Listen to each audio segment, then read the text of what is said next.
en Nueva Traducción Viviente, no se afanen por nada, más bien oren por todo. En Reina Valera 60 dice, no os afanéis, ¿sí?, por nada, más bien sean presentadas vuestras peticiones con toda oración y ruego y súplica en el Espíritu, con acción de gracias. Dice aquí, presenten ante Dios sus necesidades y después no dejen de darle gracias por sus respuestas. Pero miren lo que dice a continuación. Haciendo esto, sabrán ustedes lo que es la paz de Dios.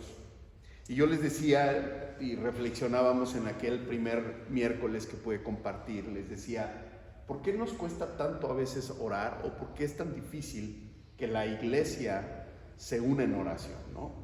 Decíamos incluso las reuniones de oración, la mayoría de las veces son las menos concurridas. O decimos, vamos a tener una tarde de alabanza y se llena el templo.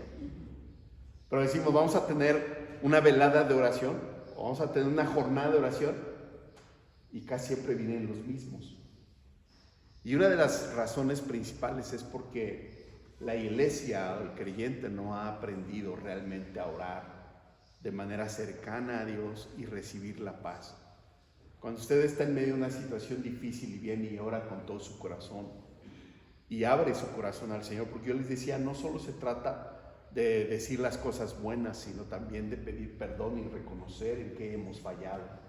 Eso trae paz a nuestro corazón. El segundo concepto que vimos y que fue hace 8 días, hablábamos de sumergirnos en la presencia de Dios. Cuando oramos debemos hacerlo de corazón. Orar de corazón es una oración personal. Cuando oramos en grupo está bien, cuando tengo que dirigir una oración delante del grupo está bien guiar a la iglesia en oración, pero estamos hablando de nuestra oración personal, del tiempo que nosotros oramos al Señor.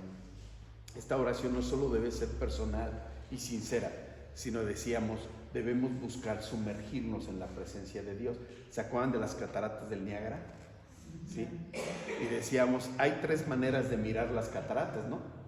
O ¿qué diríamos? De experimentar ese fenómeno natural que son las cataratas del Niágara. Y este pastor que tuvo la experiencia de estar ahí, decía, lo puedes ver desde la ventana de un hotel y es impresionante y es maravilloso.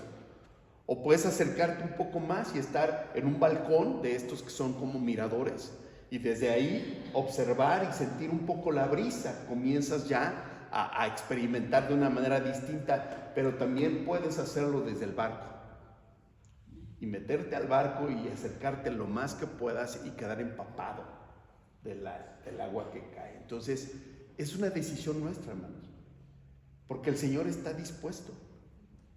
El Señor está siempre dispuesto para escucharnos y para recibirnos.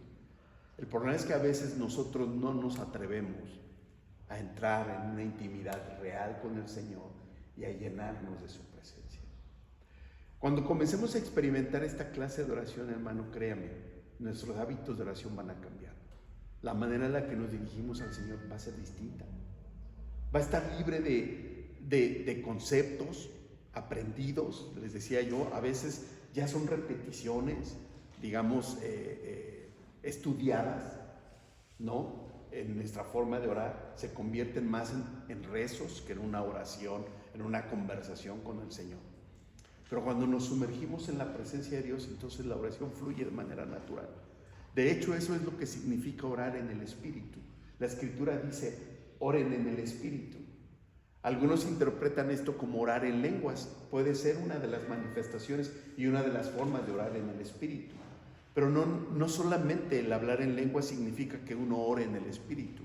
Uno ora en el Espíritu cuando uno está alineado en la voluntad de Dios y cuando nuestra oración está siendo grata delante del Señor. Decíamos que en el libro de Apocalipsis hay una visión de Juan y dice que había un incienso, un incensario, ¿sí? Y el incensario era derramado en ese momento. Y ese incienso, dice que es derramado, son las oraciones de los justos. Es decir, nuestra oración, hermano, cuando está siendo sincera de corazón y estamos buscando llenarnos de la presencia, impregnarnos de la presencia de Dios, sube a su presencia como un olor fragante, es como un incienso que se ofrece en la presencia de Dios. Entonces, cuando yo me levanto de orar, debería de ser otra persona. Debería sentirme distinto. Ya no debería de traer yo esa carga que me está preocupando, sino debería yo de poder descansar. Porque dice aquí, dice, entonces, cuando hagan esto, es que ya avancé. Haciendo esto, sabrán ustedes lo que es la paz de Dios. Su paz mantendrá sus pensamientos y su corazón en la quietud y el reposo de la fe en Jesucristo. Amén. Es una paz que la gente nos ve en necesidades y dice, ¿cómo puedes estar tan tranquilo? ¿Le han dicho alguna vez esto? ¿Y cómo puedes estar tan tranquilo? Porque mi confianza está en el Señor. Y porque descanso en Él, descanso en sus promesas. Porque cuando doblo mis rodillas, el Señor habla a mi corazón y me confirma que Él está en control de todas las cosas. Luego dijimos, entonces, sumergirnos en su presencia, Efesios 3, 13 al 19. Así que les pido que no se desanimen a causa de lo que sufro por ustedes, ya que estos sufrimientos míos son para ustedes un honor. Pablo está hablando a la iglesia de Éfeso. Pero dice, por esta razón me arrodillo delante del Padre. Esta es la razón por la cual oro. Le pido que por medio del Espíritu y con el poder que procede de sus gloriosas riquezas, los fortalezca a ustedes en lo íntimo de su ser, para que por fe en Cristo habite en sus corazones.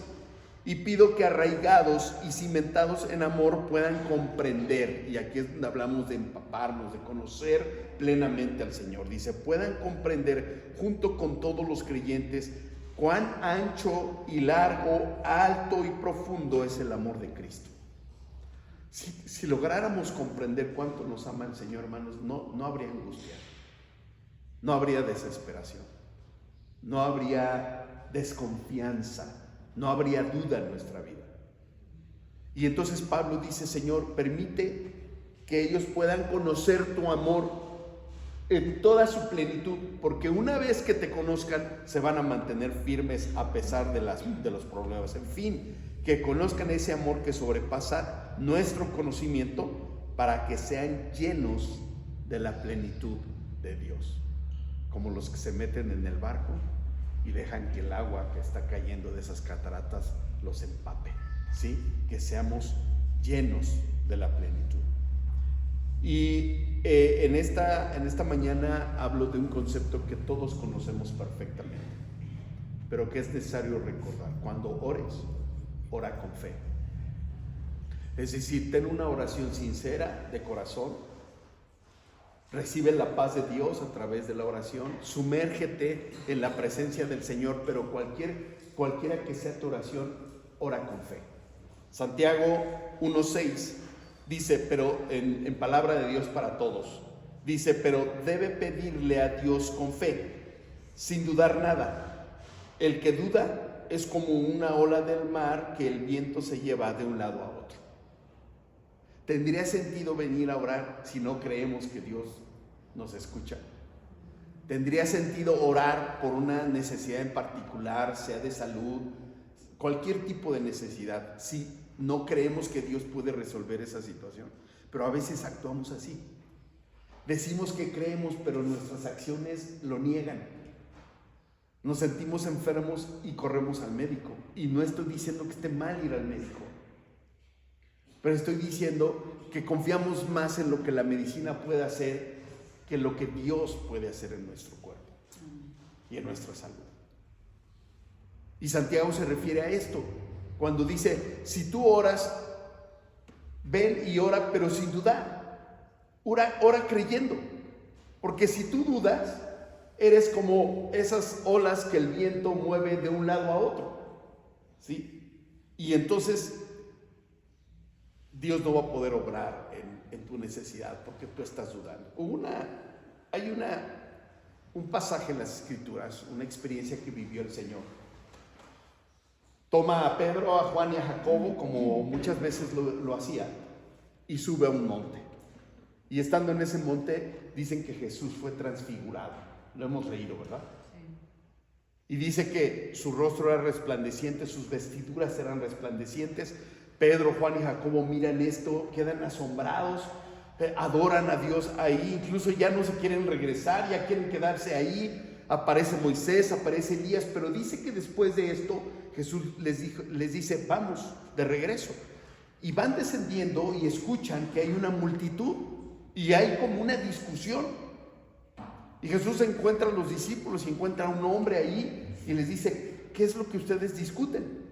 Y entonces este hombre viene ante Jesús y le dice, traje a mi hijo que es atormentado por un espíritu. Y pasa esto más, y lo traje a tus discípulos para que expulsaran ese demonio, pero no han podido. Las palabras de Jesús son fuertes, si usted lo lee en varias versiones. En algunas versiones tranquilas dice, hombres de poca fe, ¿hasta cuándo he de estar con ustedes? Pero hay otras versiones que dice, ¿hasta cuándo he de soportarlos? Traigan al muchacho. Y dice que le traen al muchacho y con solo verlo el espíritu comenzó a manifestarse. Y entonces Jesús lo reprende y el niño es liberado, el joven es liberado. Más tarde, los discípulos vienen y le dicen al Señor, Señor, ¿por qué nosotros no pudimos? ¿Cuál fue la respuesta del Señor? ¿Recuerdan? Dos cosas les dice el Señor. Por vuestra poca fe y porque este tipo de espíritu solo con oración y ayuno. ¿Se acuerdan? No vamos a hablar hoy del ayuno, pero vamos a hablar de la fe. Por vuestra poca fe. ¿Los discípulos tendrían fe en Jesús? Yo creo que sí. Dejaron todo, dice que habían dejado todo y andaban tras de él y lo seguían. Pero la fe tiene que ejercitarse, hermanos. Y la fe puede crecer en nuestras vidas en la medida en la que nosotros confiamos en Dios. Tú confías en el Señor, recibes respuesta, tu fe se fortalece. La siguiente vez no lo vas a dudar. Hay un pastor que comenta una experiencia que tuvo y decía, ojalá tuviéramos la fe que tienen los niños. ¿Usted ha visto cómo oran los niños? Un niño de 5, de 6, de 7 años, ¿los ha usted escuchado orar? Ellos hacen una oración breve, corta, sencilla, contundente. Señor, resuelve esta situación. Señor, para que sanes a mi papá. Señor, porque mi papá no tiene dinero, dale dinero a mi papá, Señor. Esas son sus oraciones, así cortas, sencillas, específicas, claras y llenas de fe. Y dice que un día llegaron a un lugar a hospedarse, después de haber manejado mucho tiempo, llegaron al único hotel que había en esa zona y cuando llegan les dicen, no tengo ninguna habitación más disponible, no hay lugar para ustedes. Y el pastor se sintió muy incómodo, dijo, ¿y ahora qué vamos a hacer? Para poder encontrar un hotel tengo que regresarme por lo menos 1 hora de camino, ya era noche. Y entonces les dice, vamos a cenar algo porque ya es muy tarde y resolvemos qué hacemos, si nos regresamos o qué vamos a hacer. Y cuando estaban sentados a la mesa, su niña de 5 años le dijo, papá, vamos a orar. Y dice que él en ese momento sintió como si le pegaran en la espinilla, ¿sí saben? Él estaba enojado, él estaba diciendo, ¿cómo resuelvo esto? Él estaba pensando en la manera en la que tú y yo pensamos cuando tenemos un problema de manera natural, ¿cómo lo voy a resolver? Y entonces la niña le dice, vamos a orar, papá. Y dice que su única respuesta fue, pues ora. Y dice que la pequeña oró y dijo, Señor, danos una habitación en este hotel, amén. Esa fue su oración. Comenzaron a cenar y unos minutos después viene el personal de la recepción y le dice, Señor, una reservación se canceló y los que estaban en espera de esa habitación tuvieron un problema médico y se fueron. ¿Quiere usted la habitación? Y se las dieron. Amén. Orar con fe. Pero es bien difícil, ¿o no? Porque hemos vivido tanto tiempo limitados por las cosas que ocurren, lo que podemos ver y lo que podemos palpar, que nos es difícil mirar lo que no vemos. Creer en lo invisible, creer en lo sobrenatural. Y leí una ilustración que me gustó mucho y quiero terminar. La oración es como un puente. ¿Usted ha cruzado un puente alguna vez? Ya sea a pie, ¿no? A veces tenemos que cruzar puentes a pie porque abajo hay un río de coches que no paran. Y uno tiene que usar el puente peatonal, hasta le llamamos puente peatonal, para poder cruzar ese río de autos. Pero también hay puentes en las carreteras que cruzan ríos o que cruzan valles o que cruzan, etcétera. El puente ahí está, el puente es la oración. La oración es un puente que conecta al ser humano con Dios. Es pasar de lo natural a ir al ámbito sobrenatural donde se desenvuelve nuestro Dios. Pero para poder cruzar el puente necesitamos fe. La fe son los pasos, las acciones que damos para cruzar ese puente. Amén. Y la Escritura nos llama a que nuestra oración sea con fe. ¿Vienes a orar? Ven creyendo. Y si nos hace falta fe, ¿qué tendríamos que hacer? Dice que este hombre, porque hay dos reacciones en esta historia del joven endemoniado. La primera es la que el hombre le dice: si puedes, ayuda a mi hijo. Dice que Jesús le dice: ¿cómo me dices a mí que si puedo? Más bien es: ¿tú crees que puedo hacerlo? Y el Señor le responde: creo, pero ayúdame en medio de mi incredulidad. Esa es la primera reflexión. Podemos pedir al Señor que nos ayude a aumentar nuestra fe. La segunda es cuando los discípulos vienen y le dicen: Señor, ¿por qué no pudimos? Por vuestra poca fe. Marcos 9:24 dice: al instante el Padre clamó: sí, creo, pero ayúdame a superar mi incredulidad. Amén. Oremos con fe, hermanos, y recibiremos del Señor. Y el Dios que es abundante en misericordia y en gracia, suplirá todo cuanto os haga falta, dice la Escritura. Amén.